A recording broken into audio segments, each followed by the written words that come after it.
ऋषि पंचमी व्रत कथा। सतयुग में विदर्भ नगरी में शेनजीत नामक राजा हुए थे। वह ऋषियों के समान थे।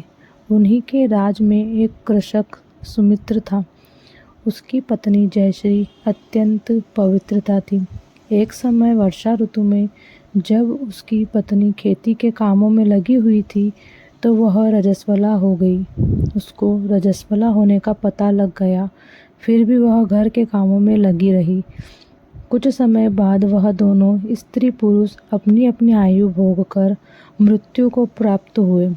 जयश्री तो कुतिया बनी और सुमित्र को रजस्वला स्त्री के संपर्क में आने के कारण बेल की ही योनि मिली, क्योंकि ऋतु दोष के अतिरिक्त इन दोनों का कोई अपराध नहीं था।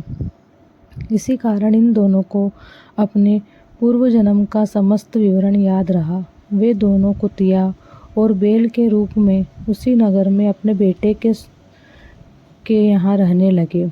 धर्मात्मा सुचित्र अपने अतिथियों का पूर्ण सत्कार करता था। अपने पिता के श्राद्ध के दिन उसने अपने घर ब्राह्मणों को भोजन के लिए नाना प्रकार के भोजन बनवाए। जब उसकी स्त्री किसी काम के लिए रसोई से बाहर गई हुई थी तो एक सर्प ने रसोई की खीर में बर्तन में विष वमन कर दिया। कुतिया के रूप में सुचित्र की माँ कुछ दूर से सब देख रही थी। पुत्र की बहू के आने पर उसने पुत्र को ब्रह्म हत्या के पाप से बचाने के लिए उस बर्तन में मुंह डाल दिया। सुचित्र की पत्नी चंद्रवती ने कुतिया का यह कृत्य देखा न गया और उसने चूल्हे में से जलती लकड़ी निकालकर कुतिया को मारी। बेचारी कुतिया मार खाकर इधर उधर भागने लगी। चौके में जो जूठन आदि बची रहती थी वह सब सुचित्र की बहू उस कुतिया को डाल देती थी, लेकिन क्रोध के कारण उसने वह भी बाहर फिकवा दी। सब खाने का सामान फिकवाकर बर्तन साफ करके दोबारा खाना बनाकर ब्राह्मणों को खिलाया। रात्रि के समय भूख से व्याकुल होकर वह कुतिया बेल के रूप में रह रहे अपने पूर्व पति के पास आकर बोली, हे स्वामी, आज तो मैं भूख से मरी जा रही हूँ। वैसे तो मेरा पुत्र मुझे रोज खाने को देता था, लेकिन आज मुझे कुछ नहीं मिला। सांप के विष वाले खीर के बर्तन को अनेक ब्राह्मण हत्या के भय से छूकर उसने न खाने योग्य कर दिया था। इसी कारण उसकी बहू ने मुझे मारा और खाने को कुछ भी नहीं दिया। तब वह बेल बोला, हे भद्रे, तेरे पापों के कारण तो मैं भी इस योनि में आ पड़ा हूँ और आज बोझा धोते धोते मेरी कमर टूट गई है। आज मैं भी खेत में दिन भर हल में जुता रहा। मेरे पुत्र ने आज मुझे भी भोजन नहीं दिया और मुझे मारा भी बहुत। मुझे इस प्रकार कष्ट देकर उसने इस श्राद्ध को निष्फल कर दिया। अपने माता पिता की इन बातों को सुचित्र सुन रहा था।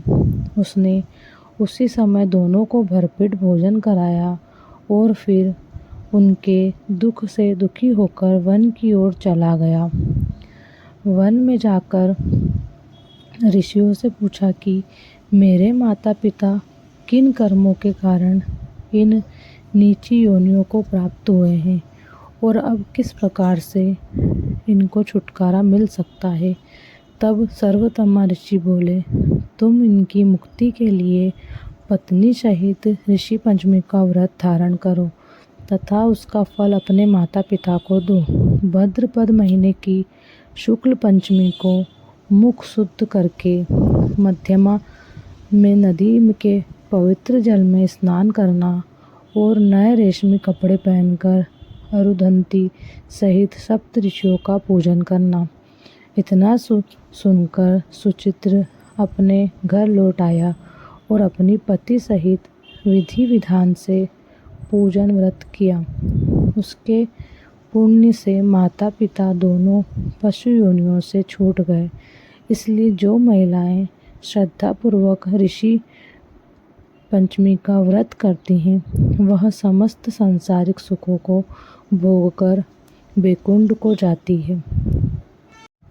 वीडियो अच्छा लगे तो लाइक कमेंट शेयर ज़रूर कीजिएगा। और चैनल को सब्सक्राइब करना ना भूलें। ऋषि पंचमी की सभी को हार्दिक शुभकामनाएं।